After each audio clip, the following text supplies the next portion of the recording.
Bonjour. Aymeric Ficet, l'ivresse de la marche.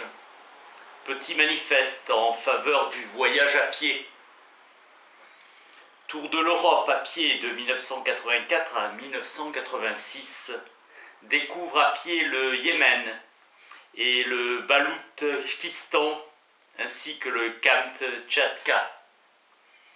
S'enquérir de la météo et muni d'une carte, 1/25 millième. Tout va bien, bonheur plein mais fugace, que ressent le marcheur qui se mue en ivresse. Le marcheur s'arrête là où la nuit le surprendra.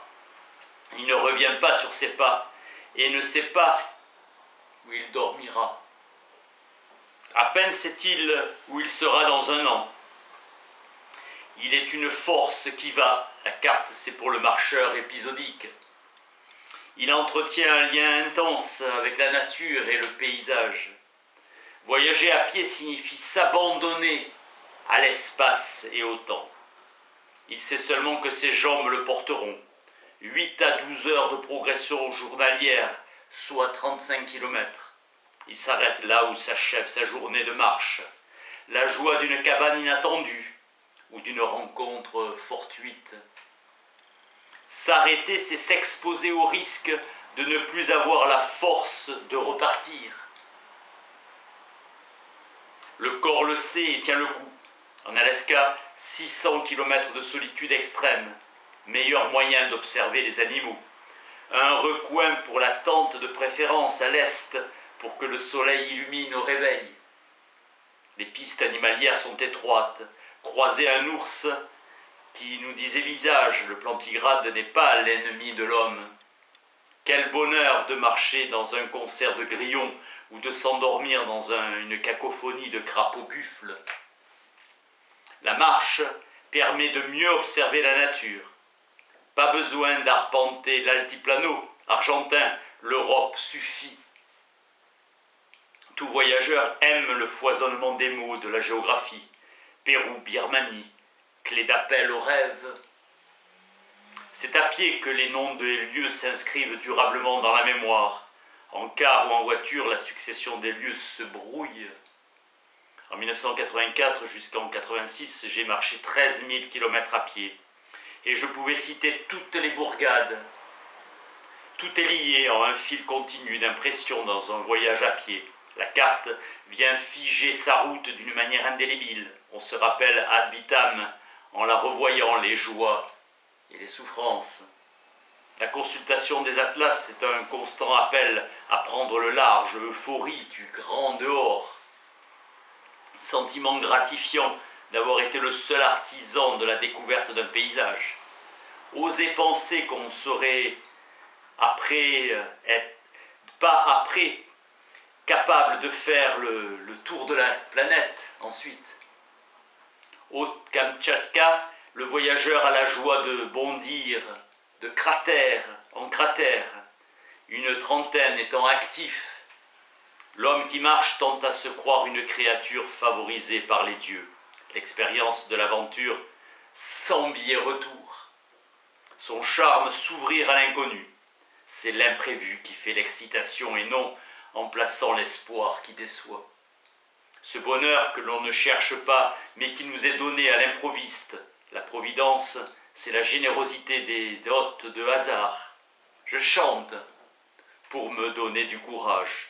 En voyage à pied, votre fragilité fait place à l'enchaînement des causes et la profusion des rencontres.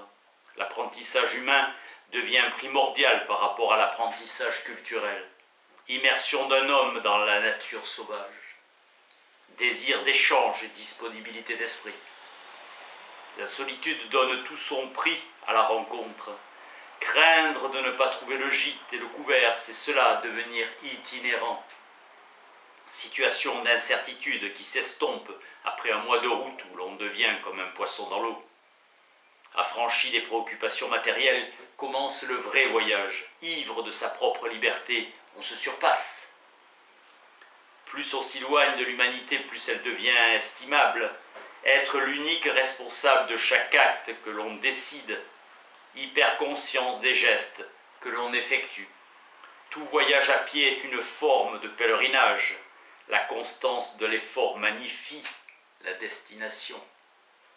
C'est une forme d'ascèse en renonçant au confort et valider une forme de renoncement. Dépouillement et exposition permanente aux éléments, expérience de la faim et de la soif. L'homme est constitué pour la marche au long cours. L'usufruit de la marche est infiniment supérieur à celui qu'on retire de toute autre forme de locomotion. La satisfaction est immense, ineffable d'être l'âme de son propre déplacement.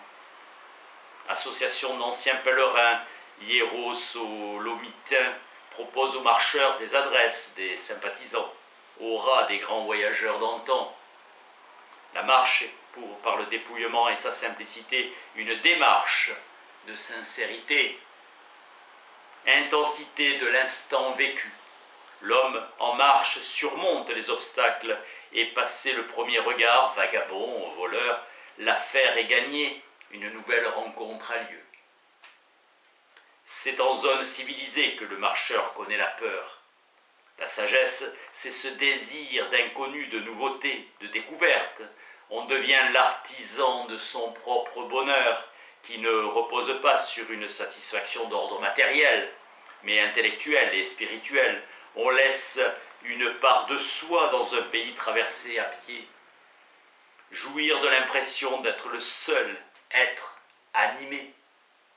Le chemin fait surgir toutes sortes de pensées, compréhension fulgurante d'un lieu, pas toujours proportionnelle à la durée du séjour. Obligation pour le marcheur de conserver la faculté inestimable de l'émerveillement. La vertu du voyage réside dans cette faculté qu'il restaure. Notre disponibilité d'esprit est revivifiée par la marche. Ne marche que celui que l'amour porte, sinon il fuit. Ni la gloire, ni la recherche de l'exploit, ni le dépit animent le marcheur, mais seul le désir de voyager. Ne rien craindre et endosser son sac pour tracer son propre chemin. Ton dépouillement te fera connaître l'ivresse de la marche. Merci.